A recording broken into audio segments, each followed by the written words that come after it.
आप सभी का प्यारे यीशु मसीहा के नाम में जय मसीह की। आज हम बाइबल से नूह के सत्य घटना के विषय में जानेंगे। तो चलिए आगे बढ़ते हैं। यह उस समय की घटना है जब पूरी पृथ्वी पापमय जीवन बिता रहा था। यहाँ पाप और कुकर्म करने से लोग नहीं घबराते और नहीं डरते थे, क्योंकि उस समय न्याय व्यवस्था नहीं था। मनुष्य भूमि के ऊपर अत्यधिक मात्रा में बढ़ने लगे थे और वे सभी स्त्री पुरुष अति पाप में पड़कर व्यभिचार कुकर्म कर बच्चे जनने लगे थे, और वे बच्चे भी अपने पुरखाओं के समान पाप किया करते थे। लेकिन उस समय एक ऐसा व्यक्ति था जो परमेश्वर की दृष्टि में शुद्ध, पवित्र और आज्ञाओं को, परमेश्वर के उपदेशों को मानने वाला था। परमेश्वर उस अकेले व्यक्ति से प्रसन्न था और उस व्यक्ति का नाम नूह था। लेकिन परमेश्वर ने देखा कि पृथ्वी पर बुराई और पाप बढ़ गया है, इसलिए परमेश्वर विचार करता है कि इस जगत में मनुष्यों को बनाकर पछताया है, और उसका मन मनुष्यों के प्रति बहुत खेदित हुआ। तब परमेश्वर सोचता है कि मैं पृथ्वी भर के सभी जीवित प्राणी जिसमें जीवन का श्वास है उन्हें नष्ट कर डालूंगा, इस पृथ्वी पर से मिटा डालूंगा, क्योंकि मैं उनको बनाने से पछताता हूँ। परंतु यहोवा परमेश्वर की अनुग्रह नूह के ऊपर था। अब परमेश्वर ने नूह से कहा कि सब प्राणियों के अंत करने का प्रश्न मेरे सामने आ गया है, क्योंकि उसके कारण पृथ्वी उपद्रव से भर गई है, इसलिए मैं उनको पृथ्वी समेत नष्ट कर डालूंगा।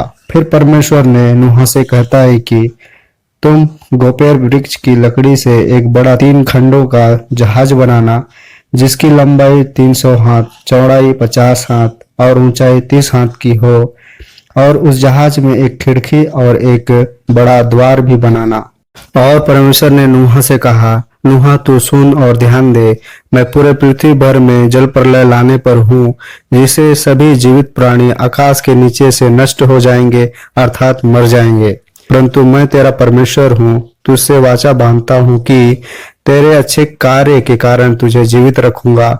इसलिए तू अपने पत्नी, पुत्रों और बहुओं समेत जहाज में जाकर रहना, और साथ ही जीवित प्राणियों में से एक जाति के नर और मादा के पक्षी, पशु और रेंगने वाले जंतुओं को अपने साथ उस जहाज में सुरक्षित रखना, और सभी के खाने पीने की खाद्य पदार्थों की एकत्रित करना, जिससे तुम जल प्रलय में भोजन कर जीवित रहोगे। और परमेश्वर ने जहाज बनाने के लिए जितना भी समय लगता है वह नूह को देता है। इसके पश्चात नूह परमेश्वर का यह आज्ञा पाकर जहाज बनाने के लिए जाता है, और वह सालों तक कड़ी मेहनत और समझदारी के साथ जहाज बनाकर तैयार कर लेता है। फिर परमेश्वर नूह को आज्ञा देता है कि तू अपने परिवार, पत्नी, बेटों और बहुओं समेत जहाज में अंदर जा, और जंतुओं में से शुद्ध पशुओं के 7 जोड़े नर और मादा ले जाना, परंतु अशुद्ध पशु में से 2-2 जोड़े नर और मादा जहाज में अंदर ले जाना, क्योंकि अब से लेकर 7 दिनों के बाद पृथ्वी पर 40 दिनों और 40 रातों तक जल बरसाता रहूंगा, और यह जल प्रलय बड़ा भारी होगा। तब नूह ने ठीक वैसा ही सभी पशु, पक्षी और रेंगने वाले जीव जंतुओं को जहाज में भर डाला, और जहाज के द्वार और खिड़की को अच्छे से बंद कर देता है।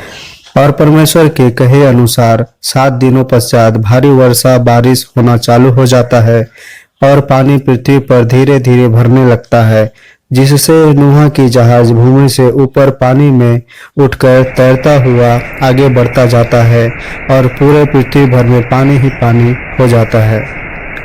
पृथ्वी पर 40 दिनों तक जल प्रलय होता रहता है। इस दौरान पृथ्वी में बचे हुए जीव जंतु और मनुष्य जो परमेश्वर की दृष्टि में खेदित और घृणित थे, वे सभी यहोवा की कोप से नष्ट हो जाते हैं, अर्थात मर जाते हैं। और जितने भी उस जहाज में थे वे सभी सुरक्षित रह जाते हैं, बच जाते हैं, और पृथ्वी पर जल प्रलय पूरे 150 दिनों तक रहता है। इसके पश्चात परमेश्वर ने जो जहाज में सुरक्षित नूह के परिवार और सभी पशु पक्षी की सुधि लेता है, तब परमेश्वर ने उनके लिए पवन हवा बहाता है, फिर बारिशों को, झरोकों को बंद कर देता है, और पूरे 150 दिनों के बाद पानी घटने लगता है, जिससे जहाज भूमि की ओर आने लगता है, और अरारत नामक पहाड़ पर आकर जहाज रुक जाता है। इसके पश्चात नूह ने जहाज की खिड़की खोली और पानी सूखा है या नहीं यह देखने के लिए एक कौवे को बाहर उड़ाया।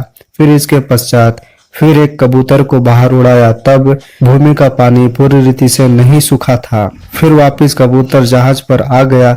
तब नूह ने और 7 दिनों तक इंतजार किया। फिर दूसरी बार कबूतर को बाहर उड़ाया और कबूतर पूरे दिन भर जहाज के बाहर रहा। तब वह सांझ के समय वापस आया। तब नूह ने क्या देखा कि उसकी चोंच में एक जैतून का एक नया पत्ता है।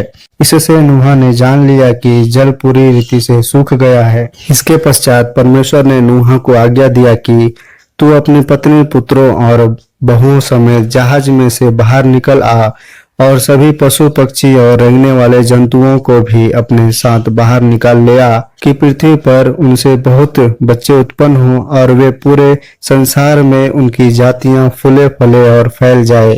तब वे सभी बाहर जहाजों से निकल आए और अपने नए जीवन की शुरुआत बड़ी आनंद और खुशी के साथ किए। मेरे दोस्तों, इस प्रकार परमेश्वर ने पृथ्वी पर एक बड़ा जलप्रलय लाया था और दुष्ट पापियों को नष्ट किया था। फिर शुद्ध और अच्छे जातियों के द्वारा नया संसार बसाया। मैं आशा करता हूं कि इस नूह की सत्य घटना को सुनकर आप सभी आशीषित हुए होंगे। धन्यवाद।